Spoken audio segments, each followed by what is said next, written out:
1 फरवरी 1992 को भोपाल कोर्ट ने एंडरसन को फरार घोषित कर दिया और उसके खिलाफ 1992 और 2009 में 2 बार गैर जमानती वारंट भी जारी किया, मगर उसकी गिरफ्तारी नहीं हो सकी। सितंबर 2014 में एंडरसन की स्वाभाविक मौत हो गई और इस तरह उसे कभी भी इस मामले में सजा नहीं हो सकी। यूनियन कार्बाइड से गैस लीक हुआ है।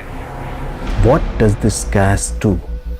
2 दिसंबर 1984 की रात 8:30 बजे मध्य प्रदेश की राजधानी भोपाल की हवा जहरीली हो रही थी। रात होते ही और 3 तारीख लगते ही यह हवा जहरीली तो रही, लेकिन साथ ही जानलेवा भी हो गई। कारण था यूनियन कार्बाइड की फैक्ट्री में मिथाइल आइसोसाइनाइड गैस का लीक होना। गैस के लीक होने की वजह थी टैंक नंबर 610 में जहरीली मिथाइल आइसोसाइनाइड गैस का पानी में मिल जाना। इससे टैंक में दबाव बन गया और वो खुल गया। फिर इससे निकली वो गैस जिसमें हजारों लोगों की जान ले ली और लाखों को विकलांग बना दिया। 2-3 दिसंबर की रात भोपाल के लिए वो रात थी जब हवा में मौत बह रही थी। फैक्ट्री के पास ही झुग्गी बस्ती बनी थी जहां काम की तलाश में दूर दराज गांव से आकर लोग रह रहे थे। इस झुग्गी बस्तियों में रह रहे कुछ लोगों को तो नींद में ही मौत आ गई। जब गैस धीरे धीरे लोगों के घरों में घुसने लगी तो लोग घबरा कर बाहर आए, लेकिन यहाँ तो हालात और भी ज्यादा खराब थे। किसी ने रास्ते में ही दम तोड़ दिया तो कोई हाफते ही मर गया। इस तरह के हादसे के लिए कोई तैयार नहीं था। बताते हैं कि उस समय फैक्ट्री का अलार्म सिस्टम भी घंटों तक बंद रहा था, जबकि उसे बिना किसी देरी के बजना था। जैसे जैसे रात बीत रही थी अस्पतालों में भीड़ बढ़ती जा रही थी, लेकिन डॉक्टरों को ये मालूम ही नहीं था कि हुआ क्या है और इसका इलाज कैसे करना है। उस समय किसी की आंखों के सामने अंधेरा छा रहा था तो किसी का सिर चकरा रहा था और सांस की तकलीफ तो सभी को थी। एक अनुमान के मुताबिक सिर्फ 2 दिन में 50,000 से ज्यादा लोग इलाज के लिए पहुँचे थे, जबकि कईयों की लाश तो सड़कों पर ही पड़ी थी। भोपाल गैस त्रासदी की गिनती सबसे खतरनाक औद्योगिक दुर्घटना में होती है। इसमें कितनों की जान गई, कितने अपंग हो गए, इस बात का कोई सटीक आंकड़ा नहीं है। सरकारी आंकड़ों के मुताबिक इस दुर्घटना में 3,787 लोगों की मौत हुई थी, जबकि 5.74 लोग से ज्यादा लोग घायल या अपंग हुए थे। दूसरी ओर सुप्रीम कोर्ट में पेश किए गए एक आंकड़ों में बताया गया है कि दुर्घटना में 15,724 लोगों की जान ले ली थी। इस हादसे का मुख्य आरोपी था वॉरेन एंडरसन, जो इस कंपनी का सीईओ था। 6 दिसंबर 1984 को एंडरसन को गिरफ्तार भी किया गया, लेकिन अगले ही दिन 7 दिसंबर को उसे सरकारी विमान में दिल्ली भेज दिया गया और वहां से वो अमेरिका चला गया। इसके बाद एंडरसन कभी भारत लौटकर नहीं आया। कोर्ट ने उसे फरार घोषित कर दिया। 29 सितंबर 2014 फ्लोरिडा के बीरो बीच पर 93 साल की उम्र में एंडरसन का निधन हो गया। गैस लीक होने के 8 घंटे बाद भोपाल को जहरीली गैस के असर से मुक्त मान लिया गया था, लेकिन 1984 में हुई इस दुर्घटना से मिले जख्म 36 साल बाद भी नहीं भरे हैं।